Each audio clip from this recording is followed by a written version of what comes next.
എനിക്ക് കുറച്ച് സംസാരിക്കാനുണ്ട്. എന്താ നിനക്ക് സംസാരിക്കാനുള്ളത്? വീടിനോ സ്വത്തിനോ എന്തിനു വേണമെങ്കിലും നീ അവകാശവാദം ഉന്നയിച്ചു. നിയമപ്രകാരം അത് കിട്ടുന്നതാണെങ്കിൽ വാങ്ങിച്ചെടുക്കുകയും ചെയ്തു. പക്ഷെ വയറ്റുകണ്ണിയായി നിൽക്കുന്ന എന്റെ കുഞ്ഞിന്റെ അടുത്ത് ഇനിയും പോരെടുക്കാനാണെങ്കിൽ ചൂലെടുത്ത് അടിച്ചിറക്കും ഞാൻ, ഏത് കോടതി ഉത്തരവിന്റെ പിൻബലമുണ്ടായാലും. അതെനിക്ക് പറയാനുള്ളതൊന്ന് കേൾക്കണോ അമ്മേ? ആരടി നിന്റെ അമ്മ? അമ്മേ,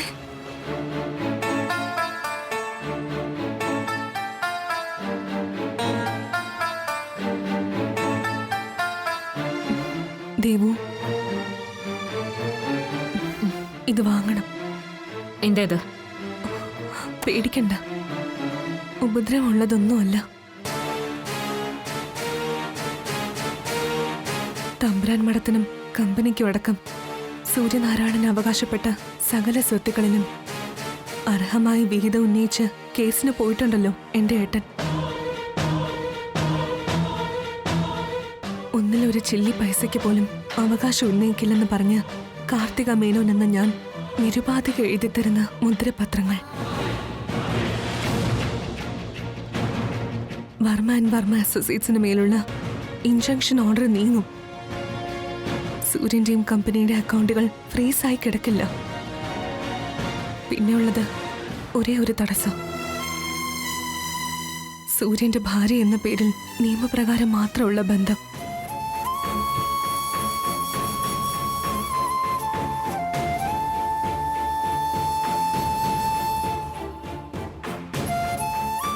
അതും ഞാൻ ഒഴിഞ്ഞേക്കാം.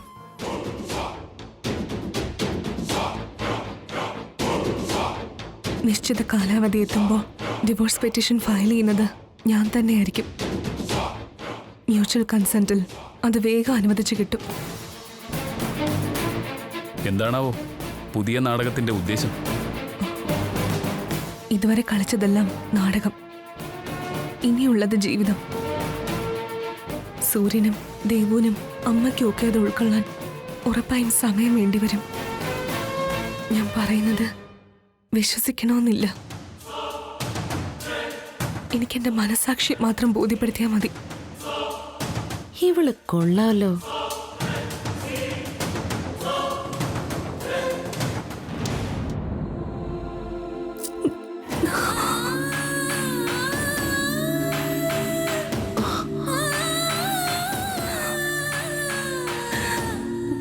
എന്റെ ജീവനേക്കാൾ പ്രധാനമായി ഞാൻ കാത്തു സൂക്ഷിച്ചത്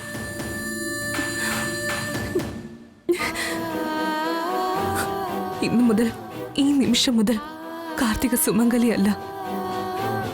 തമ്പുരാൻ മഠത്തിൽ സൂര്യനാരായണന്റെ ഭാര്യയല്ല.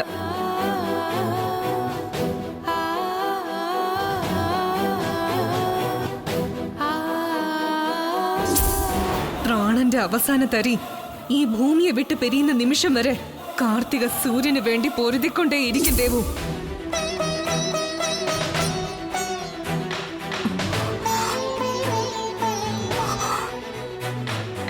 ദേവു പലതും ഓർക്കുന്നുണ്ടാവും.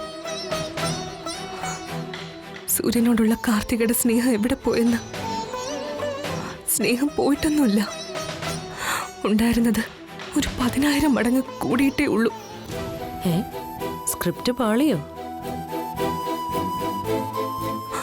ഈ താലിയല്ല, ഇത് കെട്ടിത്തന്ന ആളുടെ ജീവനാ എനിക്ക് പ്രധാനം. സൂര്യൻ എന്നെ ഭാര്യയായി സ്വീകരിക്കാത്ത പക്ഷം സൂര്യനെ കൊല്ലുന്ന വിശ്വേട്ടന്റെ ഭീഷണി.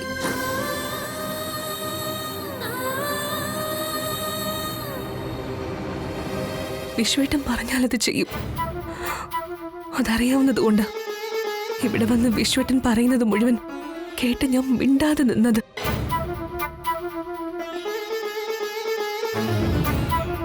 ഇവിടെ നടന്നതൊന്നും വിശ്വേട്ടൻ അറിയണ്ട. സൂര്യൻ തുല്യ അവകാശം മനസ്സാ അംഗീകരിച്ച് എന്നെ ഇവിടെ താമസിപ്പിച്ചിരിക്കുന്നതായി ഞാൻ വിശ്വേട്ടനോട് പറയും.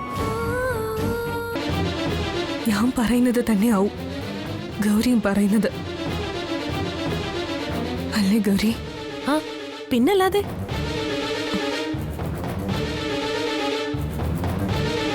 വേറൊന്നു കൂടിയുണ്ട്. സൂര്യന് മേൽ ഞാനിനി ഒരു അവകാശവാദവും ഉന്നയിക്കില്ല. സ്നേഹമില്ലാത്തത് കൊണ്ടല്ല, സ്നേഹം ഉള്ളത് കൊണ്ട് തന്നെ. സൂര്യന്റെ സന്തോഷം ദൈവമാണെങ്കിൽ അത് നിരുപാധികം വിട്ടുതരുക ഞാൻ.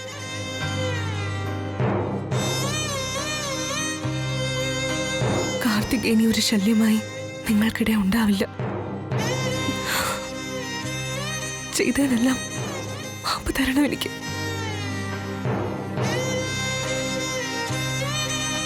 പിന്നെ ഒരു അപേക്ഷ കൂടിയുണ്ട്.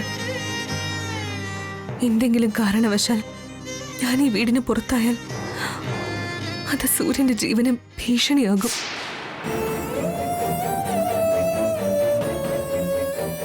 അതുകൊണ്ട് ഇവിടെ ഒരു വേലക്കാരിയായിട്ടെങ്കിലും കഴിയാൻ അനുവദിക്കണം നിങ്ങൾ എന്നെ. ആർക്കും ഒരു ശല്യം ഉണ്ടാക്കാതെ, ആരുടെയും കൺമുന്നിലേക്ക് വരാതെ ഈ വീടിന്റെ ഏതെങ്കിലും ഒരു കോണിൽ ഒതുങ്ങി കൂടിക്കൊള്ളാൻ ഞാൻ.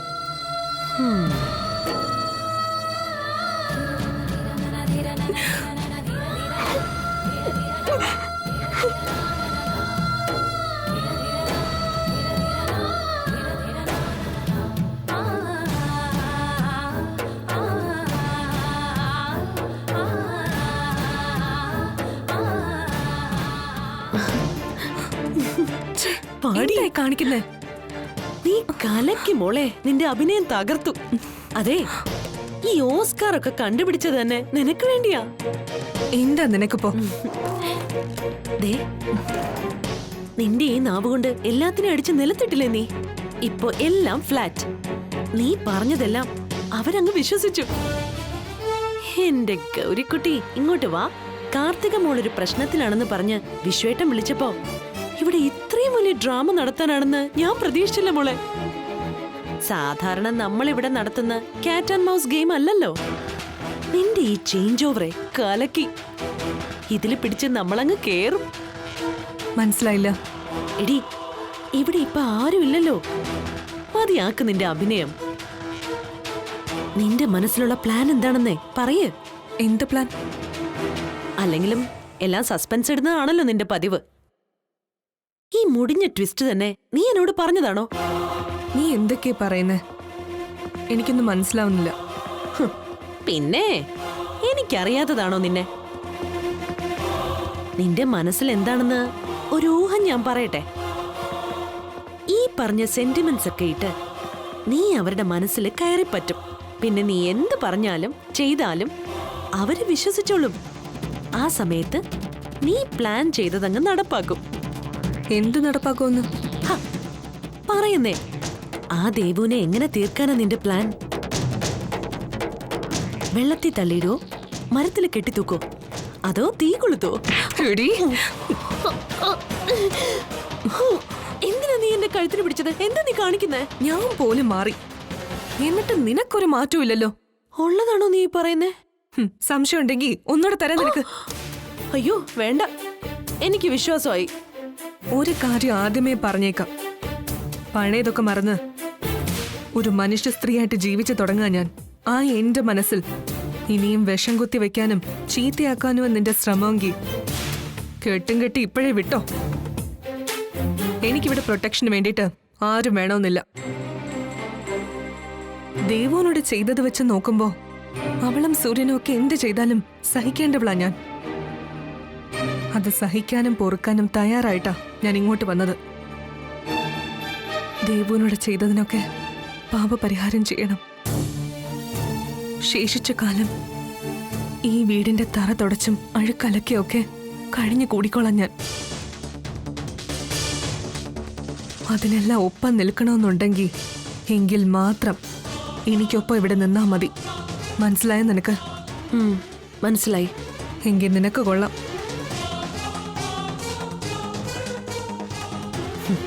ഇനിയിപ്പൊ കാക്ക മലന്ന് പറക്കുന്നത് കാണാം.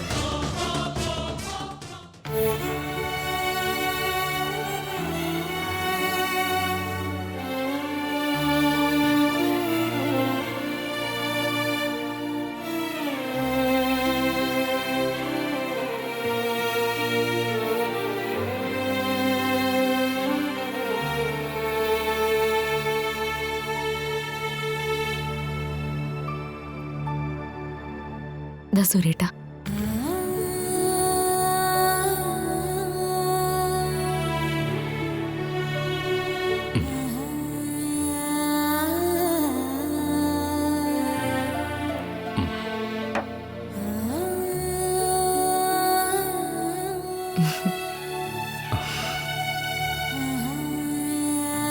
ദേവു, നിനക്കെപ്പോഴും എന്നെ ഇങ്ങനെ സ്നേഹിക്കാൻ പറ്റുന്ന എങ്ങനെയാ? എന്തെല്ലാം അനുഭവിച്ചു, എന്നിട്ടും എങ്ങനെ? എനിക്കെന്റെ സൂര്യേട്ടനെ സ്നേഹിക്കാനേ ആവൂ. ദൗർഭാഗ്യങ്ങളുടെ ഇരുട്ടിലാവുന്ന ഓരോ നിമിഷവും, പ്രണയാർദ്രമാവുന്ന നീല രാവുകളിൽ ഇങ്ങനെ സൂര്യേട്ടന്റെ കരവലയത്തിലിരിക്കുന്ന നിമിഷങ്ങളെക്കുറിച്ചുള്ള സ്വപ്നങ്ങളുണ്ടല്ലോ, എനിക്കത് മതി. അത് മതി എനിക്ക് ഏത് ദുരിതക്കടലും നീന്തി കയറാനുള്ള ശക്തിക്ക്.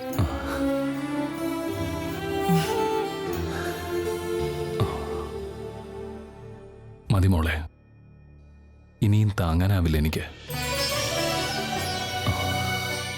ഭാര്യ ഗർഭിണിയാണെന്നറിയുന്ന നിമിഷങ്ങളിൽ പോലും മനസ്സ് തുറന്ന് സന്തോഷിക്കാനാവാത്തവനോടുള്ള പരിഹാസം. സൂര്യേട്ടനെ ഞാൻ പരിഹസിക്കാനോ? എനിക്കറിയാം സൂര്യേട്ടാ, സൂര്യേട്ടന്റെ മനസ്സിൽ തിരതല്ലുന്ന സന്തോഷം എത്രമാത്രമാണെന്ന്. എന്റെ വയറ്റിൽ മുട്ടിട്ട് കുഞ്ഞു സൂര്യനെ കുറിച്ചുള്ള സ്വപ്നങ്ങൾ എത്രയാണെന്ന്. അത് മതിയല്ലോ നമുക്ക് കൂട്ടിന്.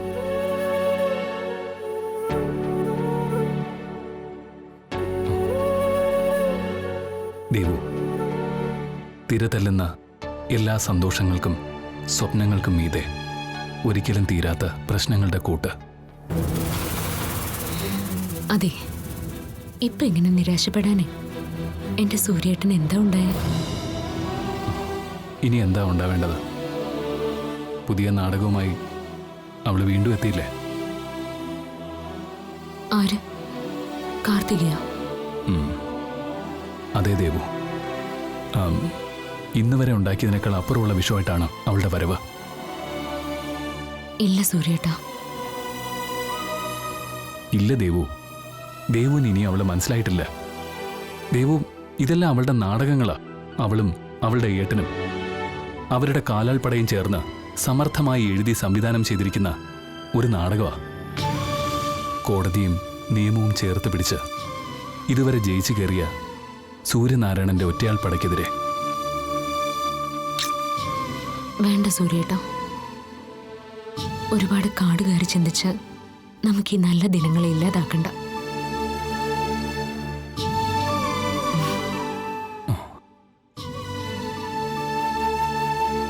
ദേവു, എനിക്കറിയാം ഞാൻ നിന്നോട് ചെയ്യുന്ന തെറ്റുകളുടെ ആഴം. അതെനിക്ക് നന്നായിട്ടറിയാം. പക്ഷേ മുളയിലെ നുള്ളിക്കളയേണ്ടിയിരുന്ന ഒരു വലിയ തെറ്റിനെ ഇവിടം വരെ എത്തിച്ചതും ഞാനാണെന്ന് എനിക്ക് തോന്നിപ്പോകുന്നു. കാർത്തികയുടെ ഓരോ നീക്കങ്ങളിലും അവളുടെ തെറ്റുകളെല്ലാം ക്ഷമിച്ച് ഒഴിഞ്ഞു നിന്നത് തെറ്റായിപ്പോയത്. എനിക്ക് അവളെ ഇല്ലാതാക്കാമായിരുന്നു.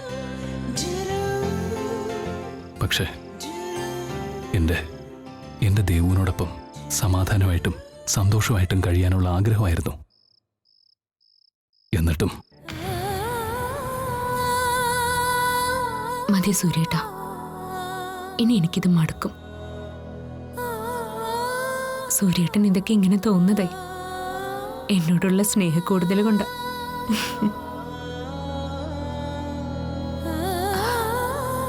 പക്ഷേ ഞാനൊരു കാര്യം സൂര്യേട്ടനോട് പറയട്ടെ.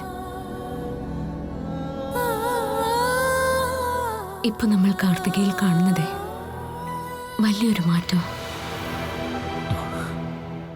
ദേവു, നിനക്കിനിയും മതിയായിട്ടില്ല. അതാ ഇങ്ങനെയൊക്കെ തോന്നുന്നത്. അല്ല സൂര്യേട്ടാ, ഇതുവരെ അവൾ എന്തെല്ലാം ചെയ്തു എന്നുള്ളതല്ല, ഇന്ന് അവള് സൂര്യേട്ടൻ കെട്ടിക്കൊടുത്ത താലി പൊട്ടിച്ചു തരികയല്ലേ ചെയ്തേ. കാർത്തികയെന്നല്ല, ഒരു പെണ്ണും അങ്ങനെ ചെയ്യില്ല. എല്ലാ ദുശാഠ്യങ്ങളും വാശികളും അരുതായ്മകളും ഒക്കെ കാർത്തിക ചെയ്തത് അതിനുവേണ്ടി മാത്രമായിരുന്നില്ലേ? എന്റെ സൂര്യേട്ടനെ നേടാനായിരുന്നു. അവരുടെ പണവും സ്വാധീനവും ഉപയോഗിച്ച് ഒരാളെ ബ്ലാക്ക്മെയിൽ ചെയ്ത് താലി കഴുത്തിൽ അണിയിക്കാമെങ്കിലും അയാളുടെ മനസ്സിൽ എത്തിപ്പെടാനാവില്ല എന്നുള്ള അവളുടെ തിരിച്ചറിവായിരിക്കും ഈ മാറ്റത്തിനൊക്കെ കാരണം. ദേവു, നീ കരുതുന്ന പോലെയൊന്നും അല്ല. ആണ് സൂര്യേട്ടാ, ഞാൻ കരുതുന്ന പോലെ തന്നെയാ.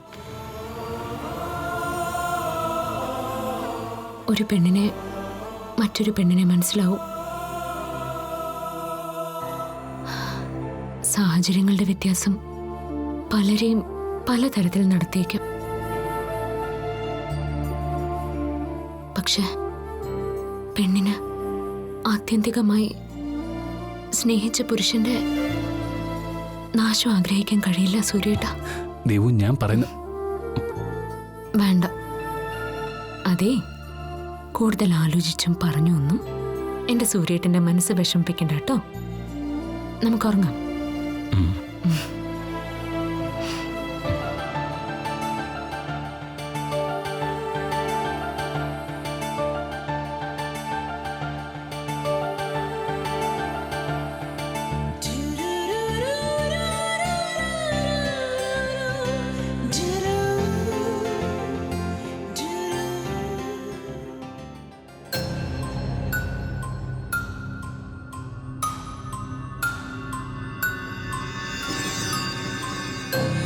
എന്താടി രാത്രി ഈ സമയത്ത് ഇവിടെ ഒന്ന് ഒറ്റക്കിരിക്കുന്നെ? ഞാനേ നിന്റെ അവസ്ഥ ആലോചിച്ചതാ കാർത്തികേ. എന്റെ അവസ്ഥയ്ക്ക് എന്താടി ഒരു കുഴപ്പം? ഈ തമ്പുരാൻ മഠത്തില് മഹാറാണിയെ പോലെ പട്ടുമെത്തേ കിടന്ന നീയല്ലേ ഇപ്പൊ ഒരു ഗതിയും പരഗതിയും ഇല്ലാതെ ഇവിടെ കറങ്ങിത്തിരിയുന്ന? പരീക്ഷിത്ത് മഹാരാജന്റെ കഥ കേട്ടിട്ടുണ്ടോ നീ? കഥ കേൾക്കാൻ പറ്റിയ സമയം. ഇതിപ്പോഴത്തെ നമ്മുടെ സിറ്റുവേഷനുമായി സാമ്യമുള്ള കഥയാടി. ആ എന്നാ പറ. ഒരു നാരങ്ങയ്ക്കുള്ളിൽ പുഴുവായി ഒളിച്ചു താമസിച്ച തക്ഷകൻ എന്ന കാളസർപ്പത്തിന്റെ കടിയേറ്റാണ് പരീക്ഷിത്ത് മരിച്ചത്. ഒരു ജീവനെടുക്കാൻ പുഴുവാകാം, പൂമ്പാറ്റയാകാം. ലക്ഷ്യമാണ് പ്രധാനം. അതിന് ഇവിടെ എന്ത് പുഴു എന്ത് പൂമ്പാറ്റ? നീ വാല് ചുരുട്ടിയില്ലേ? എന്ന് ആര് പറഞ്ഞു നിന്നോട്? എന്താ നീ പറഞ്ഞത്? ഞാൻ കാർത്തിക മേനോൻ. കാർത്തിക മേനോൻ നന്നായിട്ടൊന്നുമില്ലടി. എടി ദ്രോഹി, നിനക്ക് ദേഷ്യമാണോ? ഞാൻ കരുതിയത് ഇത് കേൾക്കുമ്പോ നിനക്ക് സന്തോഷാവുമെന്ന. അതല്ലടി ദുഷ്ടേ. എന്നിട്ടാണോ ദേവുനെ കൊല്ലുന്ന കാര്യം പറഞ്ഞപ്പോ നീ എന്റെ കഴുത്തിന് കുത്തിപ്പിടിച്ചത്? അത് ചുമ്മാതല്ലേടി. നമ്മള് പറയുന്നത് ശ്രദ്ധിച്ചോണ്ട് ദേവുവിന്റെ തള്ള അവിടെ നിൽപ്പുണ്ടായിരുന്നു. നീ പറയുന്നതനുസരിച്ച് ഞാൻ റിയാക്ട് ചെയ്താലേ ഞാൻ നടത്തിയ അഭിനയം മുഴുവനും പാഴായി പോവില്ലേ? ദേവുവിന്റെ അമ്മയോ? എന്നിട്ട് ഞാൻ കണ്ടില്ലല്ലോ. ഒരു അഭിനേതാവിന്റെ കണ്ണും കാതും നാലു ചുറ്റും ഏകാഗ്രമായിരിക്കണോടി പുതിയ അവതാരത്തിൽ. അതാ കാർത്തികയുടെ പ്ലസ് പോയിന്റ്. എങ്കിലേ ഞാൻ അങ്ങ് ക്ഷമിച്ചു. ആക്ടിംഗ് ആയിരുന്നെങ്കിലേ കുറച്ചുകൂടെ മയത്തിൽ എന്റെ കഴുത്തിന് പിടിച്ചൂടായിരുന്നോ? ഇതെന്തുമാതിരി പിടുത്തോ നീ പിടിച്ചേ? ഇപ്പോഴെന്റെ കഴുത്ത് വേദനിക്കുന്നു. അഭിനയം സ്വാഭാവികമാണെന്ന് തോന്നാൻ അതൊക്കെ വേണോടി. നീ കണ്ടോ മോളെ, നാളെ രാവിലെ ഇവിടെ നടക്കാൻ പോകുന്നത് എന്താണെന്ന്?